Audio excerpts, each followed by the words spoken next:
और इस दुकान पर हम खड़े हैं। इस वक्त यहाँ तेल मौजूद है जो पाकिस्तान में जिसको सांडे का तेल कहा जाता है। ये असाब के जोड़ों की दर्द के लिए, पट्ठों के जो है दर्द के लिए होता है। तो जो अब आप इधर से लेना चाहें वो भी आसानी से 10 रियाल में यहाँ मिल जाता है। बाकी जड़ी बूटियाँ भी अगर मैं आपको दिखा सकूँ, ये भी जड़ी बूटियाँ हैं। ये जड़ी बूटी ये खुशबू के काम आती है, यानी खुशबू जहाँ पे करनी हो तो वहाँ खुशबू के काम आती है। और ये जड़ी बूटी जो है ये पेट के लिए अरब लोग इस्तेमाल करते हैं। इसको पीसें और फकी के तौर पर, अगर हाजमा ना होता हो तो इसके तौर पर ये खाया जा सकता है। ये जो बूटी जो नज़र आ रही है ये अफ्रीका में उगती है और ये जो है पेट के दर्द के लिए ये लोग इस्तेमाल करते हैं। अरब लोग पेट के दर्द के लिए ये बूटी, इसको कहते हैं तनूस, ये पेट के दर्द के लिए होती है। और ये हिना है यानी मेहंदी।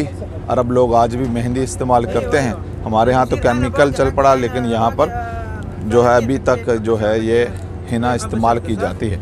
इसके साथ लाचियाँ मिल जाती हैं और भी जो भी जड़ी बूटियाँ यहाँ लेना चाहे तो इंसान ये आसानी के साथ ले सकता है।